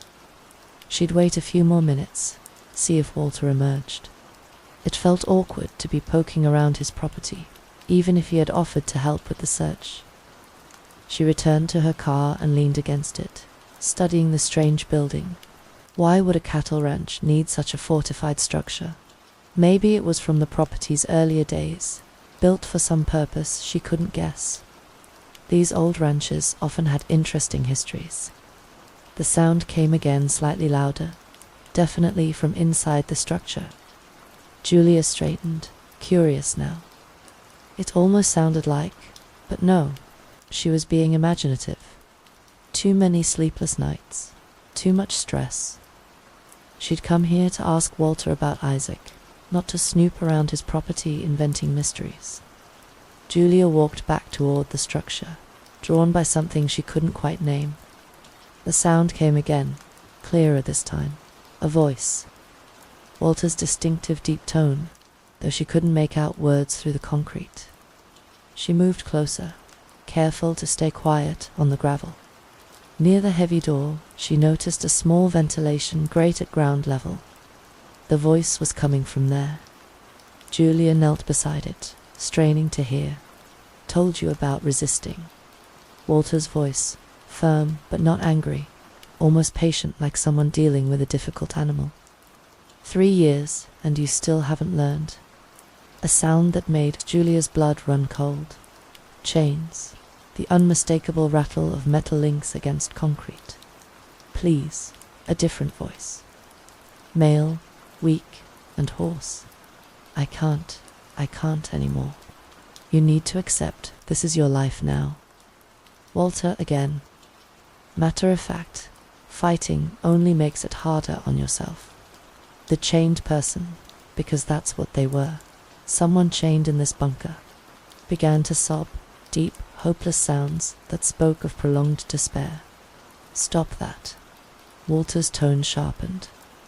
Take your medicine or no food again. You know the rules. I'll take it. I'll take it. The sobbing quieted to whimpers. Just please don't leave me here again. That depends entirely on you. Footsteps inside, moving closer to the door. Julia scrambled backward, heart pounding. She half ran, half stumbled to her car, fumbling for her keys. The heavy door remained closed as she started the engine and drove away. Trying not to speed, trying to look normal despite the shaking in her hands. She pulled over a mile from the ranch entrance, hands trembling as she found Sheriff Thomas's card and dialed his direct number. He answered on the third ring. Owen, it's Julia. I was just at Jenkins' ranch. Walter has someone locked in a building. I heard him. Heard chains. Slow down, Julia. Where are you now? She gave him her vocation, then explained what she'd heard. The concrete structure, Walter's truck, the voices through the ventilation grate. Owen listened without interrupting until she finished. You're saying you heard Walter talking to someone in a storage building? Not storage. It's like a bunker. And the person is chained, Owen. I heard the chains. They were begging Julia. His voice took on a careful tone, and she recognized the one police used with hysterical witnesses. You've been under incredible stress, finding David the renewed search. I know what I heard. I'm not saying you didn't hear something, but Walter Jenkins is a respected member of this community. He's donated hundreds of thousands to local causes. Hell, he funded the new search and rescue equipment last year. That doesn't mean what you're describing. It could be anything. Walter's got an older brother with dementia he cares for. Sometimes dementia patients need to be restrained for their own safety. Or it could be a ranch hand sleeping off a bender. Walter's been known to help guys dry out rather than fire them. A pause without seeing an actual person being held against their will. I don't have probable cause to search private property. Walter's got Fourth Amendment rights like anyone else. So, you're not going to do anything. I'll make some inquiries, discreet ones. But Julia, you need to be careful about making accusations. Walter's got a lot of friends in this county, including the district attorney, without concrete evidence. The implication was clear. Her word against Walter Jenkins's would go nowhere. I understand, she said quietly. Go home, get some rest. Focus on the search for Isaac. I promise I'll look into this, but it has to be done properly. After Owen hung up, Julia sat in her car watching the ranch entrance in her rearview mirror. No one followed. Walter probably hadn't even seen her there. She drove home, Owen's words echoing, without concrete evidence, probable cause. Walter standing in the community like armor against suspicion, but she knew what she'd heard. That night, Julia made a decision. She found Isaac's old camping gear in the garage, including a trail camera he'd used to photograph wildlife. The camera was motion activated, infrared capable, designed to be strapped to a tree and left for days. If Owen needed evidence, she'd get him evidence. She waited until 2 a.m, dressed in dark clothes, and drove back toward Jenkins' ranch. The moon was new, the darkness nearly complete. Good for staying hidden, harder for navigating. She'd learned the ranch's layout earlier that day. She could drive most of the way to the bunker with her headlights off, following the dirt tracks from memory. Walter Jenkins might be respected, might be rich, might have friends in high places, but someone in that bunker needed help. And until she knew it wasn't Isaac, Julia couldn't walk away. Julia drove slowly with her headlights off, following the dirt track from memory. She'd parked well off the property initially, but realized she needed to get closer to place the camera effectively. The trail camera hung from her shoulder, along with straps to secure it to a tree. She'd tested it at home. The infrared sensors would capture anyone approaching the bunker door, day or night. She parked behind a cluster of pines about 100 yards from the bunker, far enough to remain hidden, but close enough for a quick escape if needed. The clearing appeared as she crept forward, the bunker's concrete bulk, a darker shadow against the hillside. Walter's truck was gone. Good. She'd have time to find the perfect angle. Somewhere the camera could see the door, but wouldn't be spotted easily. A large pine tree stood about 30 feet from the entrance. Julia circled it, finding a natural depression in the bark that would help conceal the camera. She was strapping it in place when her flashlight beam caught something through the truck's rear window. She froze. The truck was back. When had it arrived? She'd been so focused on the tree, the camera placement. No engine sounds. Maybe Walter had never left, just moved the truck earlier. Her heart hammered as she finished securing the camera, fingers clumsy with adrenaline. Almost done. Just needed to activate it and get out. Movement in her peripheral vision made her glance toward the truck. The cab light was on. Through the rear window, she could see items scattered on the seat. Magazines, even from here. She could make out the covers. Fitness magazines featuring shirtless men, the kind her conservative father would have called those gay muscle magazines. His voice dripping disapproval. On the dashboard, a small bottle caught the streetlight. She recognized the shape. Poppers. Amy from college had shown her once at a party, explaining what they were for. The pieces clicked into place with sickening clarity. Walter's specific interest in Isaac's age, his looks, his relationship status. A closeted gay man in a conservative ranching community, wealthy enough to hide anything, isolated enough to couldn't leave well enough alone. Could you? Julia spun around. Walter stood 10 feet away, having approached silently across the gravel. In the darkness, she could barely make out his features, but his stance was different from the helpful rancher at the investigation site. Predatory ready. She started, but he was already moving. His hand clamped over her mouth before she could scream, his other arm wrapping around her waist. He was stronger than his age suggested. Muscles built by decades of ranch work. Julia bit down hard on his palm, tasting blood. Walter jerked his hand away. Julia twisted free and ran for her car, fumbling her phone from her pocket. Her fingers found 911 by muscle memory as she sprinted through the darkness. Behind her, Walter's boots pounded on gravel. She reached her car, yanked the door open, fell inside, locked it just as Walter reached the vehicle. The phone was ringing. Once, twice. 911. What's your emergency? I'm at Jenkins Ranch on Mountain Road. Julia screamed as Walter circled to the passenger side. Walter Jenkins is the crowbar smashed through the driver's side window. Glass exploded across her lap. Tiny cubes catching moonlight like diamonds. She dropped the phone, raising her arms to protect her face. Help, he's attacking me. Jenkins Ranch. She kept screaming, hoping the dispatcher could hear. Walter reached through the shattered window, fumbling for the lock. Julia grabbed the phone from the floor, holding it away from his grasp. Walter Jenkins is attacking me. Send help to his hand found the lock. The door yanked open. He grabbed her hair, dragging her from the car. The phone flew from her hand, landing somewhere in the darkness, but she could hear the dispatcher's tiny voice. "Ma'am, are you there? Units are responding. You'll see your brother real soon." Walter growled, pinning her arms as she struggled. Should have stayed out of this. Should have grieved and moved on like everyone else. He produced zip ties from his pocket. Of course, he had them. Ranchers always did. And bound her wrists behind her back with practice efficiency. Then he lifted her like she weighed nothing and threw her into his truck bed.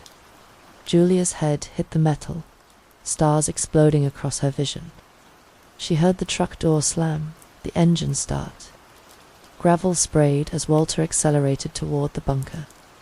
The ride was mercifully short. Walter parked directly in front of the concrete structure, leaving the headlights on. He hauled her from the truck bed, her shoulders screaming as he dragged her toward the heavy door. Multiple locks clicked open. The door swung inward, revealing concrete steps descending into darkness. The smell hit her immediately. Unwashed human waste. The staleness of recycled air. "Move," Walter ordered, pushing her forward.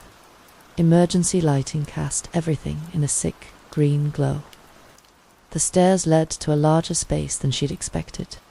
The walls were lined with shelves holding canned goods, water bottles, medical supplies. A preparation for something. Nuclear war, societal collapse, the paranoia of an earlier era made manifest in concrete and steel. But it wasn't the supplies that made Julia's knees buckle. In the far corner, a figure lay on a narrow cut. Skeletal thin hair, grown long and matted, wearing stained sweatpants and nothing else. Chains ran from his ankle to a ring bolted into the floor. He didn't look up at their entrance, didn't react at all. "Isaac." The word came out as a whisper. The figure's head turned slightly. In the green emergency lighting, she could barely recognize her brother's features beneath the hollow cheeks and overgrown beard. His eyes were vacant, unfocused. The eyes of someone who'd learned that hope was dangerous. "Ben, it's me. It's Julia." A flicker of something, confusion, maybe recognition, passed across his face. His mouth moved, but no sound came out. One hand rose slightly, as if reaching for something he'd forgotten how to grasp. "Touching reunion," Walter said, pulling another length of chain from a shelf. "Don't worry, you'll have plenty of time to catch up." Walter worked with methodical efficiency, looping the chain around a pipe that ran along the opposite wall from Isaac. The shackle clicked around Julia's ankle with finality. She tested it immediately. Solid, no give at all. The chain allowed her maybe 6 feet of movement, enough to sit against the wall, but not reach her brother. "Isaac," she tried again. "Can you hear me?" Her brother's eyes tracked to her face, but the vacancy remained. His lips moved soundlessly. She could see the physical damage now, protruding ribs, muscles wasted away, scars on his wrists from long-heeled struggles against restraints. Whatever spark had driven him to climb mountains, to chase adventure with boundless energy, had been systematically extinguished. "He can hear you," Walter said, organizing supplies on a shelf. "He just doesn't talk much anymore. Learned it doesn't help. You sick bastard." The words came out raw, primal. Walter turned, his expression oddly calm. "I'm not the monster you think I am. I've taken care of him, fed him, kept him clean when he'd let me, made sure he had books, music. It's not my fault he chose to be difficult. You chained him in a bunker. I saved him." Walter's voice took on an edge of conviction. "Do you know what happens to pretty boys like him out there? The world would have destroyed him eventually. Here, he's safe, protected." A distant sound made Walter pause. Vehicles, multiple engines, approaching fast. His face went still as he processed what that meant. "You called them?" Not a question. "Before I grabbed you, they heard everything. Your name, The location. You attacking me? Walter moved with sudden purpose, pulling a rifle from a wall Mount Julia hadn't noticed. An AR-15 military style, the kind ranchers used for predator control. He checked the magazine with practiced movements. Then we don't have much time. Walter, think about this. It's over. Let us go. Cooperate.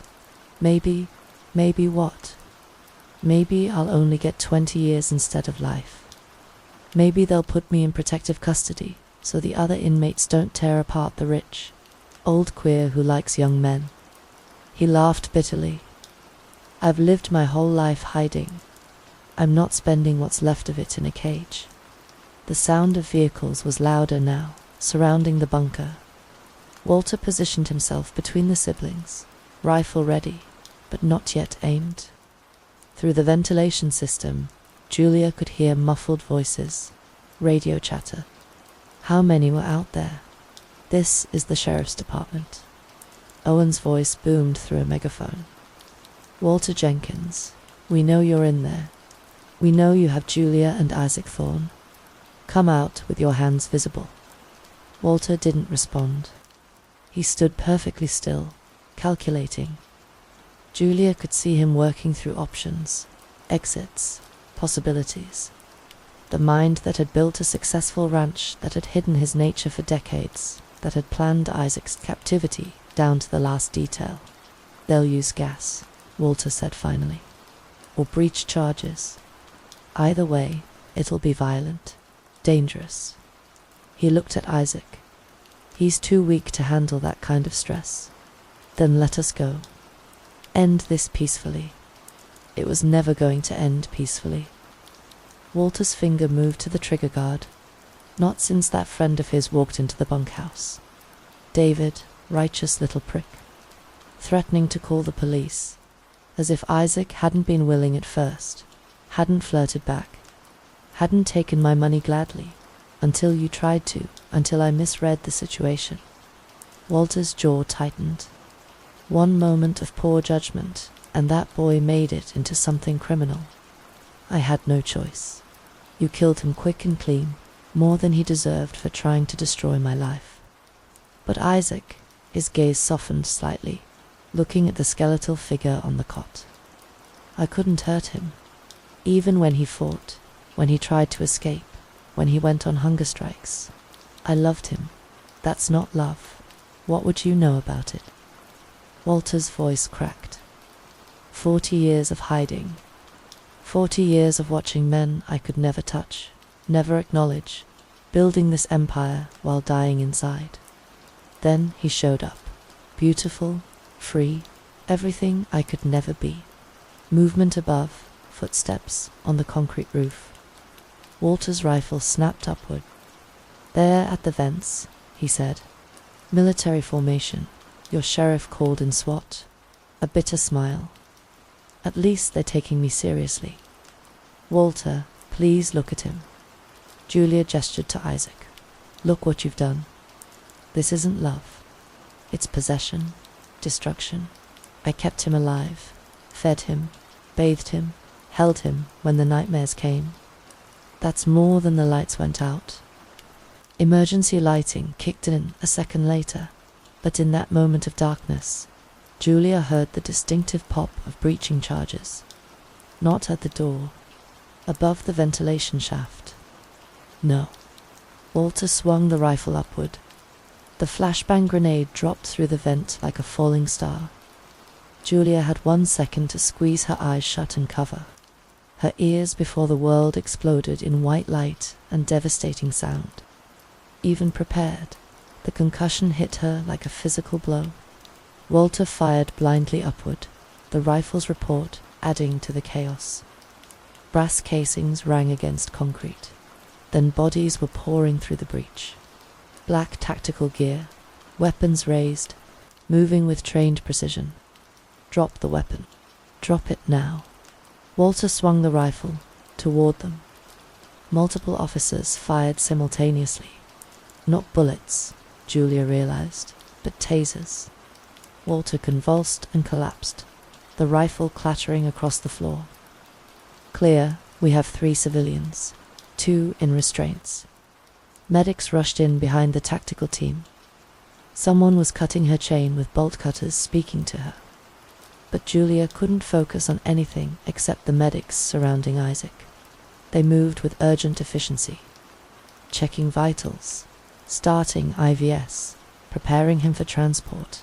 "Ma'am, Julia," a gentle hand on her shoulder. "Lieutenant Miller, you're safe now. Are you injured?" "I'm fine, Isaac. My brother, they're taking good care of him. We need to get you checked out, too." "He's been here 3 years, Julia said numbly. 3 years in chains. I know. We're going to get you both help." They led her up the concrete steps into a chaos of flashing lights. Police vehicles, ambulances, even a medical helicopter waiting in the cleared area. Walter was already in custody, officers loading him into a patrol car. He looked smaller somehow, older, all his careful controls stripped away. The flight to the trauma center was a blur. Julia held Isaac's hand, so thin she could feel every bone while medics worked around her. He hadn't spoken, hadn't responded to anything, but his fingers curled slightly around hers. "I'm here," she whispered, not knowing if he could hear her over the helicopter's roar. "You're safe. I'm taking you home." The hospital room was quiet, except for the steady beep of monitors. Julia sat beside Isaac's bed, watching him sleep. They'd been here 2 days now. The doctors said he was malnourished but stable, dehydrated but improving. The physical damage would heal. The psychological damage was another matter. He hasn't spoken. Dr. Evelyn Guy, the psychiatric specialist, stood at the foot of the bed reviewing Isaac's chart. Not a word. He responds to simple commands, seems to recognize me sometimes, but Julia trailed off. It's called selective mutism, often seen in severe trauma cases. The fact that he's responding at all is encouraging. Recovery from this level of prolonged captivity takes time. A knock at the door interrupted them. Sheriff Thomas entered hand in hand, followed by Lieutenant Miller. "How's he doing?" Owen asked. "Physically improving," Julia said. "Has Walter said anything?" Owen and Miller exchanged glances. "That's why we're here. Walter's been talking since yesterday. Full confession. We thought you should know what he told us." Julia steeled herself. "Tell me." Miller pulled out a small notebook. "Your brother and David finished working at the ranch in early September. They came back October 2nd to pick up some equipment they'd left behind. Walter was drunk, made advances toward Isaac in the bunkhouse. When Isaac rejected him, Walter became aggressive. That's when David walked in. He shot David point blank with a .38 revolver. Isaac tried to run, but Walter caught him, knocked him unconscious." Miller's voice remained professionally neutral, but Julia could see the disgust in her eyes. "He kept Isaac sedated for 3 days while he dealt with David's body." "The rock slide," Julia said. Owen nodded. "Walter spent 20 years in the Army Corps of Engineers, specialized in demolition. He knew exactly where to place charges, to trigger a slide that would look natural. Buried David's body in a crevice first, then used leftover military explosives he'd kept illegally. The slide was so precise, it took search teams 3 years and another natural landslide to expose that boulder. But why keep Isaac? Why not?" Julia couldn't finish the sentence. "Walter called it love," Miller said carefully. "Classic, delusional, possessive behavior. He'd been fantasizing about Isaac since hiring him. In his mind, killing him would be wasteful. He believed Isaac would eventually accept the situation. 3 years, Julia whispered. The bomb shelter was built in 1962 by the previous ranch owner. Walter modernized it over the years. Ventilation, plumbing, stockpiled supplies. He'd been planning for something like this, consciously or not. Dr. Guy interjected. This level of preparation suggests long-standing paraphilic disorders. This wasn't his first victim. Miller nodded grimly. Walter admitted to 7 other sexual assaults over 15 years. All young men, early 20s, transients, or seasonal workers with no local connections. He'd drug them, assault them, then pay them to leave town. Most were too ashamed or afraid to report it. But he kept Isaac. Isaac was different, he said. Special. The others were just opportunities. Isaac was the one he'd been waiting for. Miller closed her notebook. Since the story broke, 3 men have already come forward. We expect more. Julia looked at her brother, trying to reconcile the vibrant climber with this hollow shell. What happens to Walter now? Murder, 1 for David. Kidnapping, false imprisonment, sexual assault. Attempted murder of a police officer. He fired at SWAT, plus whatever charges come from the other victims. He'll never see freedom again. Owen shifted uncomfortably. Julia, I owe you an apology. When you called about hearing someone in that bunker, I should have listened. I let Walter's reputation cloud my judgment. You couldn't have known. Maybe not, but I should have investigated. If you hadn't gone back with that camera. She saved his life, Dr. Guy said quietly. Another year, maybe less, and Isaac's body would have shut down completely. The human mind can only endure so much. They talked a few more minutes about legal proceedings, victim services, the media attention that would inevitably come. Then Owen and Miller left, promising to keep Julia updated. Dr. Guy lingered. He'll need intensive therapy, possibly for years. The trauma of prolonged captivity, the loss of his friend, the sexual assaults. It's a lot to process, but people do recover. Not to who they were before, but to something new, something that can still be good. After she left, Julia sat in the quiet room, holding Isaac's hand. His eyes were open now, staring at the ceiling. She thought of all the mountains he'd climbed, all the heights he'd conquered, and wondered if he'd ever trust the world enough to venture into it again. David, the word was so quiet, she almost missed it. Isaac's first word in 3 years. He... Julia's throat closed. How did you tell someone their best friend died trying to save them? He's gone, Isaac. I'm so sorry. Isaac's eyes closed, a single tear tracking down his cheek, but his hand tightened around hers, holding on. It was a start. Thank you for tuning in and letting us be a part of your wind-down routine. We hope this story of mystery and suspense helps you get a good night's rest. For more chilling tales to help you sleep, be sure to join us next time. Until then, sleep tight. And don't let the shadows bite.